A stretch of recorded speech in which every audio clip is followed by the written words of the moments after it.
பாமக சார்பில் நடத்தப்படும் சித்திரை முழுநிலவு பெருவிழாவுக்கு தடை விதிக்க கோரிய மனுவானது தள்ளுபடி செய்யப்படுவதாக சென்னை உயர்நீதிமன்றம் தற்பொழுது உத்தரவை பிறப்பித்திருக்கிறது.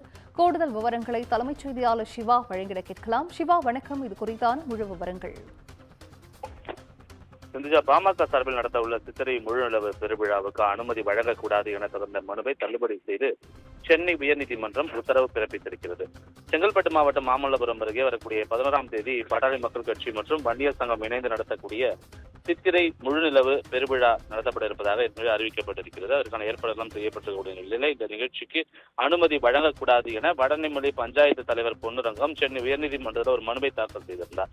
அந்த மனுவில் கடந்த 2013ஆம் ஆண்டு பாமக வன்னியர் சங்கம் நடத்திய சித்திரை முழுநிலவு திருவிழாவில் விழுப்புரம் மாவட்டம் மரக்காணத்தில் சாதிய கலவரம் உருவாகி பட்டியலின மக்கள் தாக்கப்பட்டு அவர்களுடைய வீடுகள் எரிக்கப்பட்டதாகவும் இந்த கலவரத்தில் 4 பேர் உயிரிழந்தனர் என குறிப்பிட்டுள்ளார்.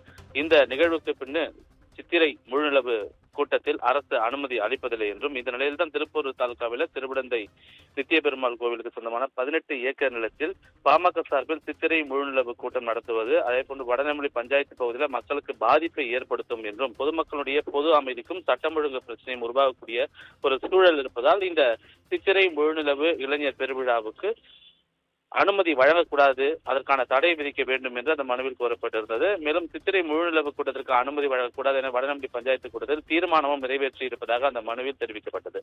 இந்த வழக்கு விடுமுறை கால சிறப்பு அமர்வு நீதிபதி விக்டோரியா கௌரி முன்பு விசாரணைக்கு வந்தபோது தமிழக அரசு தரப்பில் ஆஜரான வழக்கறிஞர் முகிலன் கடந்த 5ஆம் தேதி நிகழ்ச்சிக்கு 42 நிபந்தனைகளுடன் அனுமதி வழங்கியுள்ளதாகவும், எனவே இந்த மனு விசாரணைக்கு உகந்ததல்ல என தெரிவித்தார்.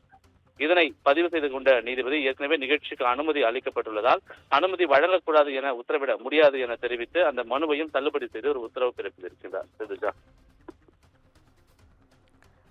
விவரங்களை வழங்கியமைக்கு நன்றி சிவா.